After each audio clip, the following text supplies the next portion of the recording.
السلام عليكم. كنشكر الحضور ديالكم. تنشكر الحضور ديال الصحافه وديال اليوتيوبر كلهم والاعلام دائما حاضر معنا. شكرا ليه بزاف بزاف، وشكرا للناس المتضامنين ديال ملف ديال محمد المديمي فين ما كانوا داخل ارض الوطن او خارج ارض الوطن. شكرا لكم بزاف بزاف الحضور ديالكم، وشكرا للقضاء ديال مراكش، وشكرا للسلطه جميعا ديال المغرب كلها. هي كنشكرها بزاف. سمحوا لي انا راه كتعرفوني على قد الحال ديالي.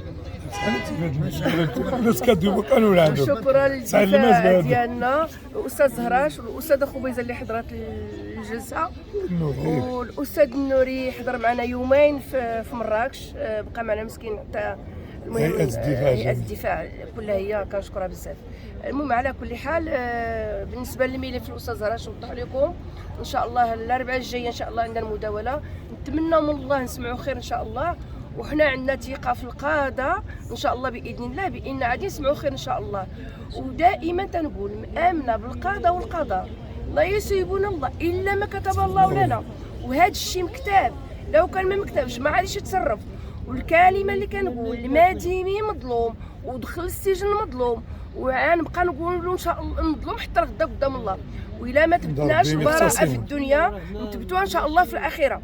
وكنقول دائما حسبنا الله ونعم الوكيل في كل ظالم. لحد الساعه اليوم حنا في الجلسه وكنتعرضوا للظلم، ماشي من القضاء، ماشي من المحكمه، ماشي من السلطه، يعني من الناس المتآمرين.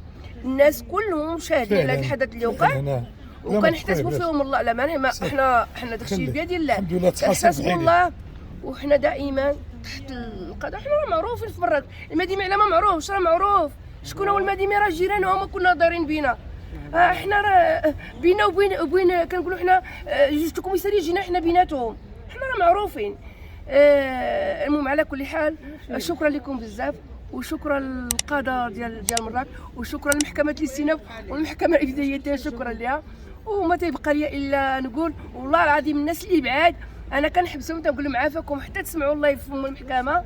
حيت حنا كان عندنا متوقعين بان غادي يكون مداوله، حيت الملفات ما كانوش وصلوا يعني في السيمانه، حيت اصلا دازت شي 3 ايام الاربعاء. لا باش ما تعطيش خبر ماشي ماشي على الملفات. الملفات وصلوا في الوقت. هو المنهجيه ديال المحكمه كدير مداوله. القانون راه ما كنعرفش. لا اشرح لك علاش انا حداك. باش انا ندافع على الموكل ومثل الموكل. لا عندهم المنهجيه اسبوع كيديروا المداوله. هذا هو التوجيه. المهم انا اللي بغيت نوصل هو هذا الاسبوع هذا اللي وقيلا فاش وصلوا ياك وصلوا البارح. هادشي اللي قلت هو هذا وصل. المهم على كل حال هذا المداوله اسبوع. القانوني راه هو كيبقى لك انت كتشرحه. وانا اللي بغيت نقول نتمنى من الله الاسبوع ان شاء الله يكون خير يا ربي يا ربي.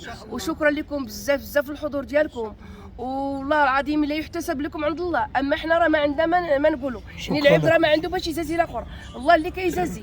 شكرا لكم بزاف، وشكرا للجاليه المغربيه اللي متابعانا. وان شاء الله باذن الله قريبا ان شاء الله غادي نفرحوا جميع ونفيقوا من هذا الكابوس الى هداهم الله. ما هاد الناس باينين ليا راه كما تيقولوا تينفخوا في الماء العكير. اما حنا راه ماشي في ذاك المستوى فاش يحطونا. والناس اللي متضامنين مع المديمي ناس طيبين، ناس عارفين ما بينهم وبين الله، ما كنديروا فوضى، ما كنتحداو القضاء، ما كنتحداو حتى شي حاجه. حنا كما تنقول دائما امنين بالقضاء والقدر، لا يصيبنا الله الا ما كتب الله لنا. وشكرا لكم. وبعد القنوات اللي سمعتهم تيقولوا بان راه يتقمعوا ولا شي حاجه، لا حاشا ولله، حتى واحد ما تيتقمع.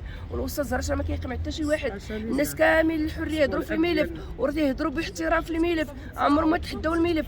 وشكرا لهم بزاف بزاف بزاف هاد القنوات اللي متبعين هذا الملف داخل ارض الوطن وخارج ارض الوطن. وشكرا لكم بزاف. لا انا هو اللي كنعرفوا الاستاذ زهراش. لا بالعكس انا كنوضح لهم. كيقنع ماشي تيقنع، ما اللي عرفناه هو كيقنع. هذا الشيء اللي كاين اللي كيتهجموا علينا اللي غادي نتفقوا. والله ما عمره ما قال شي حاجه في ضد شي واحد ولا شي حاجه. الله يسامحه كيحترم الناس الا من اداونا. الا ان شاء الله نهار الاربعاء ان شاء الله نتلاقاو ان شاء الله في الساحه. شكرا لكم جميعا. شكل ما زوينه ان شاء الله باذن الله.